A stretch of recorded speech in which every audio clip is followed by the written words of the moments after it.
저도 너무 궁금해서 기자들한테 여쭤봤거든요. 혹시 아시는 거 있냐. 근데 1급 비서관 자리인데도 뭐 학교를 어디 나왔는지 뭐 주변에 누구랑 친한지 뭐 어디 사는지 뭐 가장 기본적인 정보에 대한 내용도 없더라고요. 그리고 아까 말씀 주셨던 그 문지석 수석님 어디는 그대로 읽으면 김현지 못 부른 이유가 있어요. 김현지를 못 부를 이유가 있다고요. 이렇게 운영위에서 속기록이 남아 있어요. 그렇죠. 제가 아까 얘기한 게 그 이거예요. 그래서 문희석 수석이. 네. 그리고 답을 안 주셨어. 아마도 이 인사를 말한 제가 것 그래서 같긴 아까 합니다만. 순간적으로 드는 생각이 이걸 좀 알고 있었던 것 아닌가. 그런데 원래 청와대 대통령실 개편이라고 하는 게 정기국회가 시작이 되고 진행이 되면 통상적으로는 예산까지 통과되고 나서 정기국회 마무리하고 원래 인사하는 게 그동안의 참 관행이었거든요. 이따가 타이밍상 좀 그렇죠. 이상하긴 합니다. 그래서 많이 이상하죠. 이 대통령실 개편이 갑작스럽게 이루어진 부분, 이 부분은 조금 그리고 김현지 비서관 잘 아세요, 이용훈?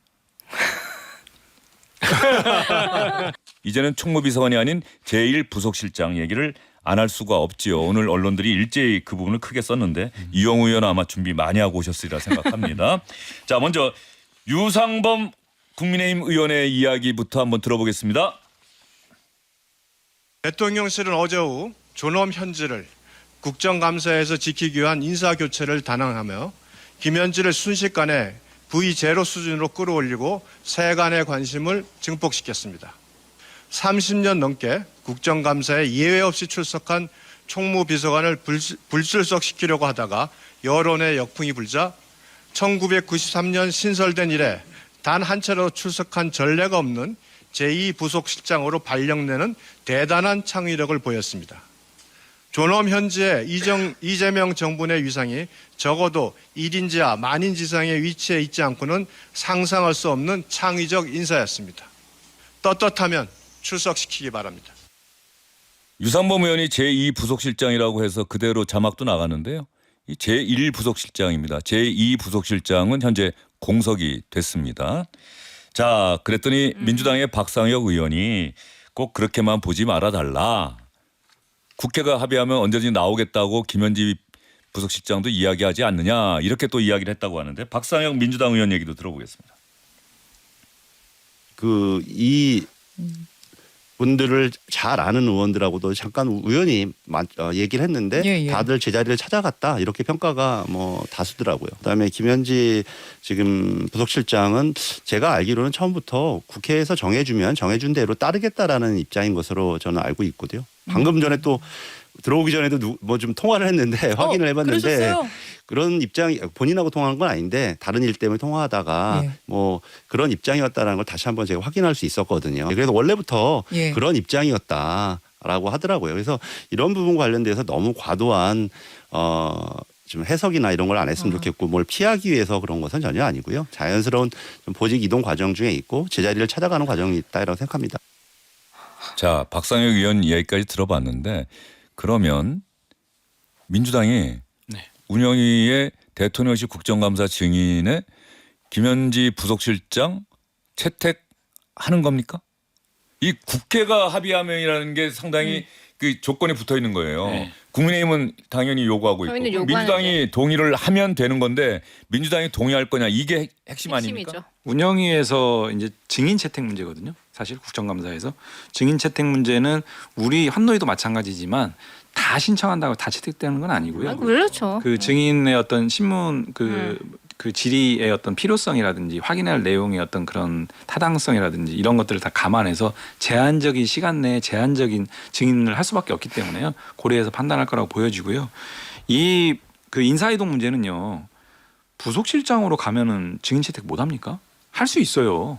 지금까지는 근데 거의 부속실장은 항상 대통령 일정에 동반을 해야 되니 안 하는 게 또 그건 관행이에요. 그러니까 지금 물어보고 싶은 게 이제 총무비서관으로 있을 때 업무들이라든지 이런 것들을 묻고 싶은 거 아닙니까? 부속실장 갔다고 해서 부속실장 신분으로 불러가지고 그거 물어보면 되잖아요. 그러니까 인사이동 자체를 너무 그렇게만 정치적으로 이제 접근할 건 아닌 것 같고 제가 이번 인사이동의 핵심이라고 보는 거는 소통 정부로서의 확실한 더 자리매김을 하겠다는 거거든요. 그러니까 디지털 소통 비서관을 비서실장 직속으로 그 홍보수석실에서 바꾸고 그러면 또 국정 홍보 비서관과 정책 홍보 비서관을 통합해서 운영하겠다는 거고 대변인을 2인 체제로 바꿉니다. 김남준 1 부속실장이 그러면서 대변인으로 가면서 그 자리에 이제 부속실장 역할의 적임자인 김현지 비서관을 다시 이동시킨 거거든요. 그러니까 이런 일련의 과정들을 인사라는 게 이제 종합적으로 가는 거기 때문에 한 사람만을 위해서 뭐 위인설관하는 것도 아니고 그런 전반의 맥락에서 보면 맞고 증인 채택 문제는 곁가지로 얘기될 부분이다. 저는 그렇게 봅니다. 저희가 운영위에서 그냥 40년 동안 불러오던 분이니까 총무비서관 출석하라라고 저희가 애초에 요구할 때는 진짜 늘 하던 분이니까 요청한 거예요. 그런데 너무 어이없는 반응을 보여주신 거죠. 총무비서관은 안 된다. 그리고 이제 문진석 수석이 그때 못 나오는 이유가 있다. 이유도 얘기 안 해주시고 그러시다가 갑자기 인사 이동이 난 거예요. 그래서 전 국민이 김현지가 누구야를 알게 되는 그런 상황을. 혹시 이 인사 얘기를 한 건가요? 그러면 문진석 수석이 그런 얘기 그때 회의 때 했다는 얘기 아니에요? 네, 한번 했었어요. 시간이 지나 조금 있으면 알게 될 거다 뭐 이런 식으로 얘기한 거 아닙니까? 그거는 모르겠고 그건 아무튼 아닌가요? 뭐 네. 이유가 있다 약간 네. 그런 식으로 말씀하셨어요. 그럼 이유가 뭐냐라고 물을 때 이유를 답변 주시지 않으셨거든요. 근데 이번에 또 인사를 거의 뭐 인사청문회에서 이제 뭐 국정감사에서 부르지 않는 이제 제 부속 제 1실장으로 옮겼죠. 그러니까 국민들 보기에는 진짜 뭐 있나 보다 이렇게 오해를 사기에 너무 충분하게 타이밍도 그랬고 그리고 이번에 인사하신 거 보면은 뭐 아실만한 분들은 다 뭐 그 개혁신당에 이긴 최고위원이 성남시에 있었잖아요. 예. 아주 자세하게 썼더라고요. 김현지, 김남준, 윤기천이 어떤 사람들인지 성남 3인방이라고 아주 대놓고 아주 자세하게 상세하게 얘기했잖아요. 그래서 드디어 이렇게 3인방 시세를 드러내시는구나. 저희는 그렇게 평가할 수밖에 없죠. 예. 김현지 비서관에 대해서 우리 기자들도 이재명 대통령 뭐 후보 시절부터 대표 시절에도 최측근이다라고 다 얘기가 되고 물론 정진상 씨가 상당히 최측근이다는 얘기는 있었습니다만 지금 재판을 받고 있고 보석 중이기 때문에 할 수 있는 역할이 없을 거다라고 생각하는데 김현지 비서관, 김현지 실장에 대해서 기자들이 좀 압니까? 만나서 좀 얘기도 해보고 들어봤습니까? 원래? 일단 개인적으로 저는 해본 적이 없고요. 예. 근데 뭐 김현지 비서관이 성남, 경기도 국회의원실 그리고 지금 이제 대통령실까지 계속 그림자 참모로 계속 일을 해왔고 그래서 그 취재 과정에서 당연히 접촉면을 가졌던 사람들은 있고요. 근데 이제 이번 그 김현지 이제 이 비서관이 아니라 이제 부속실장이죠. 실장 인사와 관련해서 이른바 흔히 말하는 여권 핵심 관계자에게 연락을 이렇게 해보면 말이 이렇게 도돌이표처럼 이렇게 도는 느낌이에요. 예. 그러니까 뭐냐면 질문의 여지는 이번 인사가 조금 모양이 빠지지 않느냐. 이왕 인사 그러니까 뭐냐면 어떤 대변인 소통 강화 그래서 대변인 강유정 대변인의 그 몇 가지 논란이 있었지 않습니까? 원칙적 공감 이게 사실 좀 컸어요. 그리고 또 기자단과의 이제 갈등 이런 부분들 때문에 이 어떤 문제가 생겼을 때 이게 제대로 잘 무마라 그래야 되나요? 원만하게 처리되지 못하는 상황 이런 것들 속에서 대통령의 의중이 각 여러 가지로 이제 전파되고 이런 부분에 대한 답답함 이런 것들 속에서 대변인을 포함해서 전체적으로 자리 바꿈을 하겠다라는 인사 이런 계획은 사전에 있었던 것 같습니다. 근데 그거 답변을 해요. 그래서 그건 알겠는데요. 그래서 그걸 알겠지만 그 인사는 좀 이따 하셔도 되는 거였지 않냐. 왜냐하면 지금 이 부속실장을 비워놨어요. 그 말은 모든 게 준비된 인사가 아니기 때문에 시점은 좀 이상하다 이러면 또 다시 또 이야기가 돌아가거든요. 국회가 부르면 언제든지 갈 수 있다 이렇게 되기 때문에 모르겠다는 얘기인 거죠. 뭔가 조금 이렇게 설명이 산뜻하게 다 되지는 않는 상황이다. 이건 좀 분명한 것 같습니다. 저도 너무 궁금해서 기자들한테 여쭤봤거든요. 혹시 아시는 거 있냐. 근데 1급 비서관 자리인데도 뭐 학교를 어디 나왔는지 뭐 주변에 누구랑 친한지 뭐 어디 사는지 뭐 가장 기본적인 정보에 대한 내용도 없더라고요. 그리고 아까 말씀 주셨던 그 문진석 수석님 어디는 그대로 읽으면 김현지 못 부른 이유가 있어요. 김현지를 못 부를 이유가 있다고요. 이렇게 운영위에서 속기록에 남아 있어요. 그렇죠. 제가 아까 얘기한 그 이거예요. 그래서 문진석 수석이. 그리고 답을 안 주셨어. 아마도 이 인사를 말한 제가 것 그래서 아까 합니다만. 순간적으로 드는 생각이 이걸 좀 알고 있었던 것 아닌가. 그런데 원래 청와대 대통령실 개편이라고 하는 게 정기국회가 시작이 되고 진행이 되면 통상적으로는 예산까지 통과되고 나서 정기국회 마무리하고 원래 인사하는 게 그동안의 관행이었거든요. 타이밍상 좀 그렇죠. 이상하긴 합니다. 그래서 이상하죠. 이 대통령실 개편이 갑작스럽게 이루어진 부분 네. 이 부분은 조금 그리고 김현지 비서관 잘 아세요 이용호 의원? 아니 뭐잘 그렇게 안다고도 대통령이 할 수 있고 모른다고도 할 수 있는 만나서 이야기도 좀 해보시고 그러셨습니까? 뭐 소통은 하죠. 소통을 하시고 예. 국회 보좌관으로. 그런데 왜 또 학력도 뭐 공개가 안 아무도 된다. 몰라요. 사진은 좀 나오긴 했습니다만은 근데 이런 게 그렇게 있는 것 돼 있다고 같아요. 하는데. 그러니까 대통령실 비서관이라는 자리에 대해서 너무 도드라지면 또 도드라진다고 문고리 뭐 이런 얘기 하고요. 오히려 좀 그 은연자중하면서 업무에 충실하면 사실은 김현지 보좌관에 대해서 공통적으로 뭐 언론에서도 아마 좀 그런 그 실제 현장에 있는 기자분들은 그런 평도 한다는데 공과 사가 분명하다. 그래서 사적인 어떤 그 입장들을 개입시키지 않는다라고 하는 것이 좀 이렇게 중론인 것 같고요. 업무 처리가 굉장히 깔끔하다고 합니다. 예. 굉장히 신속하고 그러다 보니까 오랜 기간 이재명 대통령하고 이렇게 그렇죠. 업무적 관계를 예. 해왔던 걸로 알려져 있고요. 나오시면 될 텐데. 대통령실 내부에서도 마찬가지인 것 같고 그래서 그런 부분과 관련해서 뭐 알려지지 않은 게 문제되는 건 아니잖아요. 예. 오히려 조용히 저는 이랬으면 좋겠습니다. 그렇게. 근데 사실은 이렇게 좀 알려지는 게 오히려 본인한테도 도움이 되는 것 아닌가. 왜냐하면 그동안에 역대 정부에서 대통령의 측근이고 신뢰를 받는 실세라고 하는 평가를 받았던 사람들 중에 많은 분들이 나중에 좀 안 좋은 모습으로 국민에게 다가오는 경우가 대부분 누군지 잘 몰랐던 경우가 많거든요. 네. 아는 사람만 아는. 근데 이게 다 공개가 돼버리면 본인이 그만큼 더 조심하게 되고 이런 또 효과도 있는데 지금도 이게 민주당과 대통령실이 어떠한 생각인지 저희는 정확하게 모르겠습니다만 이 국정감사 증인 아까 얘기하신 대로 뭐 합의하면 나오면 되는 건데 이 부분에 대해 있어서 그 운영위에서 민주당이 그 왜 굳이 비서실장 부르면 되지 비서관까지 왜 부르느냐. 근데 지난번까지 다 나왔던 사람인데 그렇죠. 여기서 이제 이 문제가 시작된 것 아니겠습니까? 네. 안 부른다고 뉴스도 떴어요. 우리 김 의원님 민주당에서. 운영이시죠?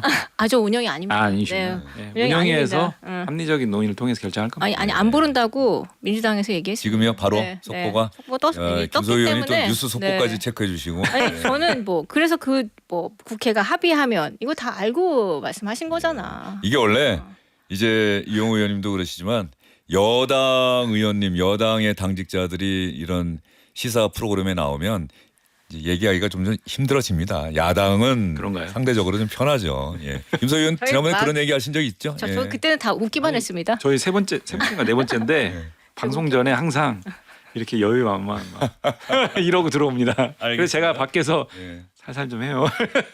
제가 조금 전에 민주당 박상혁 의원 이야기 여러분께 들려드렸는데 그 CBS 김현정의 뉴스쇼에 출연해서 한 이야기고요. 그 국무회의 보여드릴 때 뭐 자막이 나갔는데 이재명 대통령의 얼굴이 나왔을 때 조원철 법제처장 나간 건 조원철 법제처장과 관련한 이야기가 시작됐다라고 하는 걸 보여준 그 장면이었다는 점 말씀드립니다. 저희가 자막을 잘못 낸 것은 아니고요. 예. 자, 하여튼 김현지 부속실장과 관련해서는 뭐 지금 안 부른다라고 김소희 의원이 또 체크를 해주시긴 했습니다만 최종적으로 어떻게 결론이 나는지는 좀 지켜봐야 될 것 같습니다. 오늘 조희대 대법원장 청문회가 있었는데 최선호 의원 결국 네. 조희대 대법원장은 안 나왔죠. 네. 예. 그리고 대신에 민주당이 국정감사를 아주 빡세게 하는 걸로 대법원 현장 검증까지 하겠다고 지금 다음 대체로 주에 이제 대법원 국정감사를 하게 되면 대법원장이 나와서 인사말만 하고 빠지거든요. 법원 행정처장이 다 답변하고 그렇습니다. 이제 그때 현장에 가서 인사말로 그치지는 않는 뭐 그런 상황을 만들겠다는 건데요. 그래서 선거법 재판을 왜 그렇게 신속하게 빨리 했느냐 이거 갖고 이제 또 현장 검증하겠다는 취지인 것 같은데. 근데 이 사안을 계속 이렇게 공세적으로 끌고 가는 게 맞아요. 민주당 입장에서 이게 좋은 건지 나쁜 건지 여기에 대해서는 좀 정교하게 판단할 필요가 있다고 생각합니다. 자, 최선희 의원이 그렇게 말씀하셨으니까 우리 이용호 의원 생각을 듣기 전에 이석연 국민통합위원장 이명박 정부 당시의 법제처장이죠. 오늘 기자들과 만났어요. 이 질문에 대해서 이석연 국민통합위원장이 이렇게 이야기를 했습니다. 저는 왜 청문회 요건도 제대로 갖춰지지 않았는데 그렇게 서둘러서 국회가 이걸 진행하고 있는지 이해가 안 갑니다. 한 마디씩 불쑥불쑥 던지는 얘기. 대법원장 물러가라. 탄핵하겠다. 이런 주장이 나오고 있어요. 아무리 정치적 수사라 하더라도 그렇게 책임 있는 정치인이라면 그렇게 해서는 안 됩니다. 그리고 이 자리를 빌어서 조희대 대법원장께 한 말씀 드립니다. 5월에 그렇게 그 상고심을 속전속결로 처리했는지 국가 앞날에 큰 영향을 미치면서 엄청난 정치적 파장이 있어서 알면서 그렇게 빨리 처리했었는지 저는 지금도 이해가 안 갑니다. 세종의 법사상을 운운하기 이전에 그 점에 대해서 대법원장의 입장 표명이 저는 있어야 한다고 봅니다. 이석연 국민통합위원장이 양비론처럼 이야기를 하긴 했습니다만 기자들이 받아들이기에는 왜 탄핵을 이렇게 서둘러 추진하는지 이해가 안 된다. 자, 이영우 의원 어떻습니까? 민주당이 몸담고 계시는데. 지금 탄핵을 추진하는 건 아니고요. 그 이석연 그 국민통합위원장 그 자정작용이 안 되고 있어요. 그 5월달 이후로 이 문제에 대해서 스스로 사법부 스스로가 뭐 직연 재판부뿐만이 아니고 여러 가지 자정작용이 요구했던 내용들이 제대로 안 되고 있기 때문에 국회가 권한을 가지고 법 절차에 따라서 진행하는 부분이고요. 오히려 사법부 그 조희대 대법원장의 어떤 반응이 저는 국민들에게 또 공분을 야기했다라고 보는 게 뭐 복분 얘기는 빼고요. 내용적으로도 맞지 않고 또 절차적으로도 맞지 않습니다. 청문회에서 청문위원들이 어떤 질문을 할 줄 알고 미리 예단해 가지고 그런 질문을 할 거지? 나 그런 질문 답변할 그런 의무가 없어? 안 나갈 거야? 그럼 앞으로 청문회에 누가 나옵니까? 이런 방식은 오히려 법을 가장 먼저 준수해야 될 어떤 그 사법부의 수장이 하기에는 좀 부적절하고요. 네. 그 부분에 대해서 엄청난 국민적 의혹을 제기하고 있는데 아무도 지금 이걸 밝히는 사람이 없어요. 사법부 스스로도 그렇고 외부에서도 그렇고 저는 밝혀야 된다고 보고 국정감사에서라도 분명하게 좀 확인하고 넘어갈 필요가 있다고 봅니다. 김소희 의원님. 아니 상고심 어쨌든 저희 쪽에 상고심을 왜 이렇게 속결로 했냐라고 그 부분을 지적하시는데 원래 이 재판 형사소송법상 633 원칙이 있잖아요. 근데 이재명 대통령의 재판은 2년 이상 지났잖아요. 그리고 1심하고 2심하고 2심 끝나고 나서 2심 무죄 나오고 나서 더 빨리 해달라고 요청한 게 민주당이었어요. 근데 본인들이 예상한 결과랑 다르게 나오니까 이거 왜 이렇게 빨리 봤냐 했는데 1심과 2심 때 이미 다 본 내용들입니다. 그리고 2심 때 무죄가 나와서 이상해서 전원 합의체로 한 거였고 아까 이홍 의원님이 1심, 2심, 3심 얘기하면서 3심 때는 보통 사실관계 다투지 않는다고 얘기하셨잖아요. 네. 그런 차원으로 충분히 나올 만한 얘기입니다. 알겠습니다. 예. 네. 속전속결이 아니라 빨리 요청하셨기 때문에 빨리 하신 겁니다. 알겠습니다. 세 분과 말씀 주고받다 보니까 주어진 한 시간이 너무 짧네요. 오늘 말씀 잘 들었습니다. 네. 감사합니다. 주영진의 뉴스 입격 오늘은 여기까지입니다. 고맙습니다.